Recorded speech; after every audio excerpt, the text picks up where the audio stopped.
Just one more passage left. All right, I don't know where I'm at here. But we loved our country as much as they did. We went courageously into every action, but we also distinguished the false from the true. We had suddenly learned to see, and we saw that there is nothing of their world left. We were all at once terribly alone, and alone we must see it through.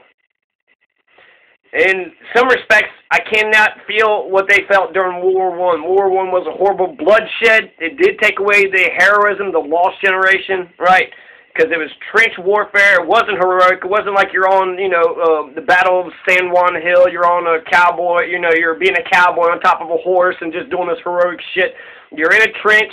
You're digging these ditches, and then mustard gas, starts killing half the fucking people. You don't even know if you really killed anybody. You kill people from a distance. It was just really bad. It was just really, really fucking bad. And I think all war is actually really bad. But World War I seemed particularly more horrendous. They used chemical warfare, which is, banned now. In Syria, we were about to, declare war on Syria because we thought they used chemical weapons. But I do feel that we are alone today. I feel like we are boys in wisdom.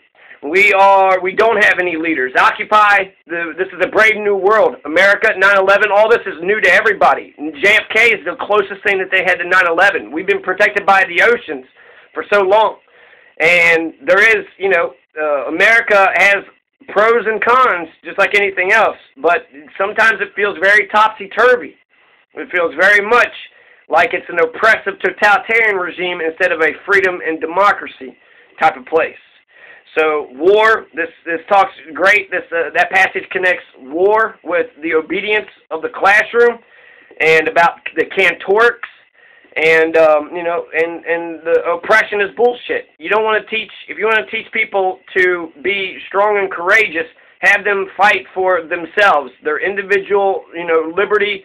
And so if war does come, if the Chinese invaded us and we all had to join and start, fighting them, then that would be a justified war. We are the ones being invaded. We have a right to defend ourselves, just like any other country who gets invaded, like Iraq or Syria or Afghanistan. They have a right to defend themselves. My point is, instead of forcing everybody to go to a war when they're not being threatened, instead, they would be a bunch of individuals. They would be fighting for what they believe is, the right way to live.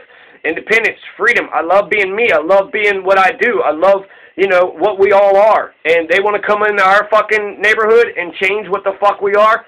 Fuck them. That's the type of nationalism and courage that we need to foster.